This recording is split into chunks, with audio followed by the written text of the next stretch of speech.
Hey YouTube, this is Slodgeball and this will be my Raw review from the 11th of July 2011, and it was the return of CM Punk, and you could say the last appearance of CM Punk. If you, I don't know, you start off the show, CM Punk comes out, he has a megaphone, so God knows what he's gonna do with it, and then all he did was recall what he said 2 weeks ago, how he didn't get suspended for calling Vince McMahon an ass kisser, I was calling John Cena an ass kisser, and how blah blah blah blah blah, and then he's like, just in case my microphone gets turned off, I bought a megaphone to make sure people can still hear me.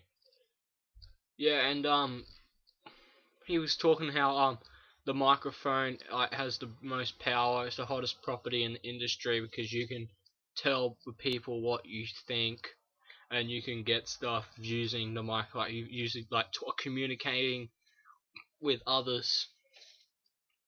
So and then he says this is the first time ever CM Punk's contract signing tonight. So in a way it's his reinstatement. It's not a contract for his match, it's a contract for his job, so to say. So anyway, and then John Cena comes out afterwards, and then they're talking back and forth, answering each other's questions. There were two great promos. Cena was talking about how I used to feel that people didn't like me, I wasn't up to what's this kid doing, yeah, Eddie Guerrero, Kurt Angle, all those great wrestlers in when John Cena was only young, and then he was talking all about that stuff, and CM Punk was just basically forwarding on how he's gonna win, he's gonna take the WWE title, and John Cena's gonna get fired and all that sort of stuff, and then the general manager beeps in, which ruined the good promos. And then says that John Cena, since this might be your last appearance on Raw, you can be in a handicap match versus the tag team champions David Otunga and Michael McGillicuddy. So anyway, yeah, they give double team on Cena, they'll attack. At one stage, David Otunga did an atomic drop and had Cena in position, and then Michael McGillicuddy delivered a drop kick. So yeah, all that, and then ending comes when John Cena hits the attitude adjustment on Michael McGillicuddy, and David Otunga at that stage was at the turnbuckle, goes to run at Cena, and Cena just uses his momentum and throws him out of the ring. And then 1, 2, 3, so Cena wins. Anyway, and they show a glimpse of Mark Henry and Big Show's previous encounters with each other. They're showing the dominance, and this looks like it could be a pretty good match if they book it right, WWE. Now, when I say book it right, they've worked it up nicely. Now, they need to deliver on the night, which they tend to not do at all. So hopefully they can deliver on the night and make me happy. Anyway, moving on, they also backstage, Drew McIntyre, Dolph Ziggler, and Vicky Guerrero were making fun of Vince McMahon, saying he had just bad breath and his hair's all funny and he always walks like a doofus. And then none other than Mr. McMahon joins him, and he's like, "Oh, that's so funny." And they're like, "Oh yeah, you're two good young up and coming superstars. Have a match with Big Show tonight." So they booked a match with the Big Show. Next they had a Useless Divas match, Kelly versus Melina. I think it went for about 2 minutes. So yeah, good Divas match, WWE. You made me proud. And the Bella Twins came in the ring and went to pick on Kelly, and then Eve Torres comes, but she just gets face busted by one of the Bellas. I think it was Nikki Bella, and then I don't know. This really doesn't make me want to watch that Divas match at Money in the Bank. Anyway, luckily moving on. And then they had a promo about Money in the Bank ladder match. Started off with the Miz, and then Jack Swagger comes. Like they all say their little thing. Like the Miz said his, then Jack Swagger comes out says his thing. Evan Bourne comes out and says his thing. Kofi Kingston comes out and says his thing. Truth comes out, but he starts talking about stupid stuff like what's this thing, astrophobia or something, and he's talking about like he's got a fear of heights, but then he's talking about bloody spiders. Like there better not be any spiders in the ring. I'm like, what? How many spiders have you ever seen in that fucking ring? Besides bloody, oh my god, like he he just makes me laugh. It's so funny. His dumb promos and stupid comments that he makes, and then he's like, when I win that briefcase, there better be no conspiracies behind me and spiders coming out of that briefcase. And I'm like, no, you're an idiot. Anyway, and then Alex Riley comes out and says, like, he doesn't say anything. He mainly just goes to attack The Miz after what The Miz did to win last week.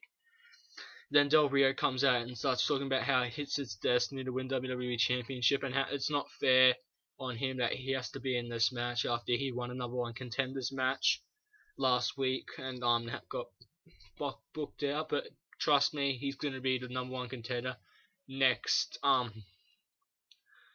at SummerSlam, no doubt. I don't, because I think they've been booking this for a long time. He's finally won a number one contenders. And once the Money in the Bank pay-per-view's over, he's going to be the next one in line. He's one of the only people that can face Cena now that hasn't been in the title, hasn't had a world title shot, a WWE title shot in a while.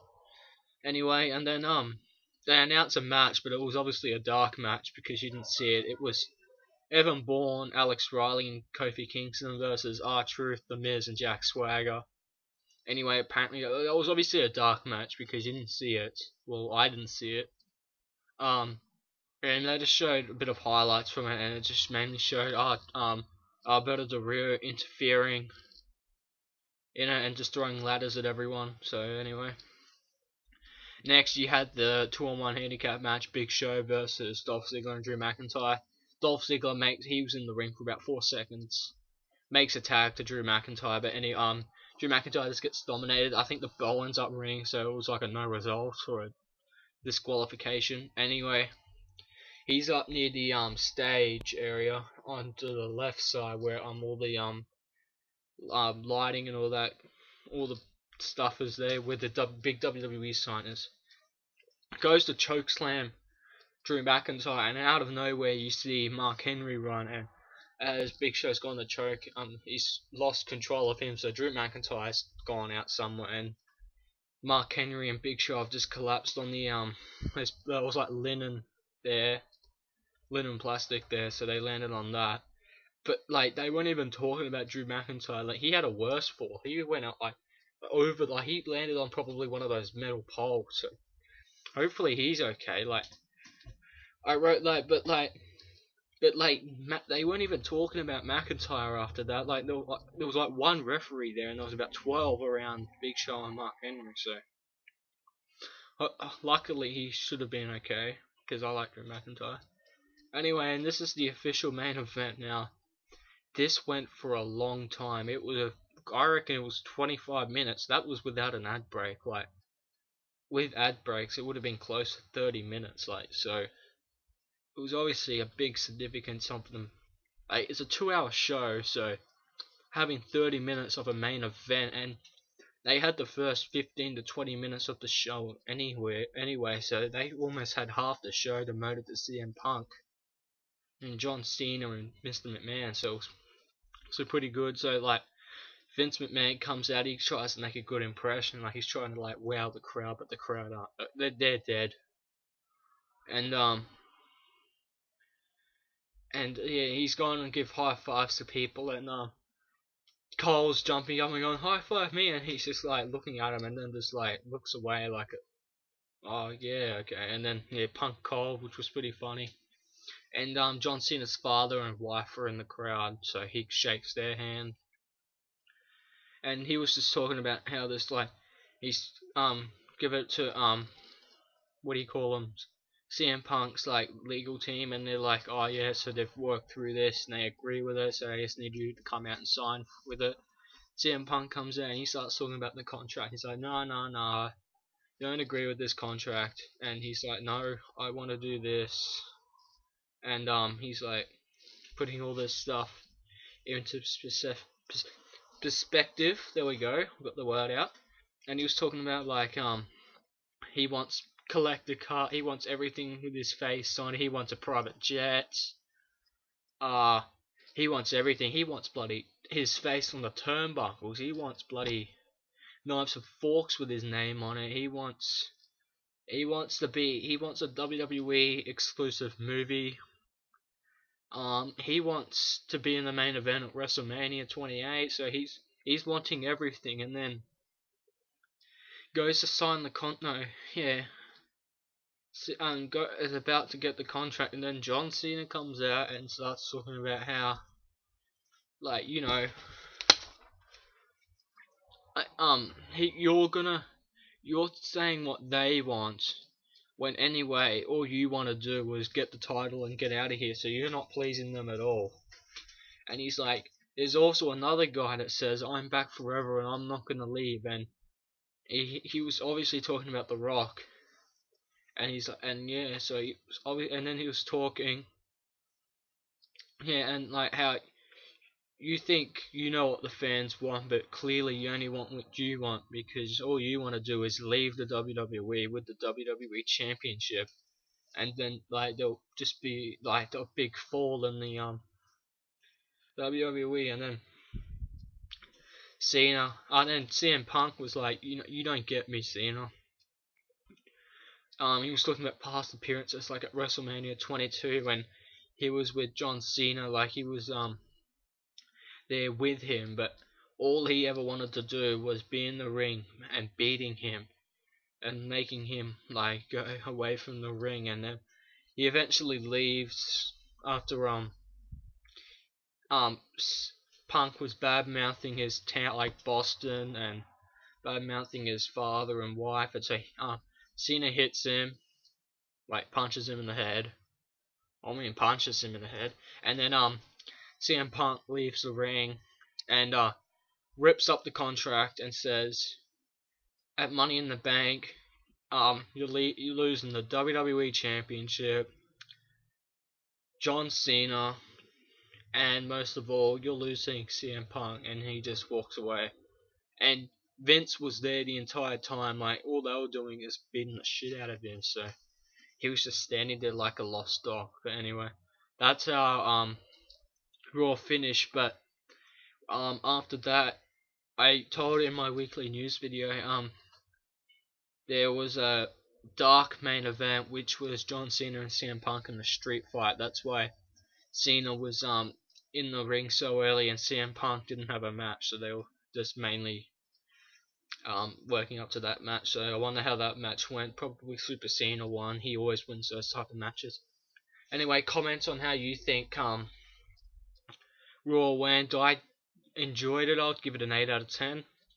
It's pretty decent. Hopefully they can do that with Money in the Bank as well. No matches got added to the card. I was hoping for a United States Championship match to be added, but nothing. Subscribe up there. I'll try and get the SmackDown ratings up on my weekly news video. I've been checking the website and they haven't been updating it, so hopefully I'll be able to do that ASAP. I'll be checking after when I finish this video. Anyway, I'm Sludgeball. See ya.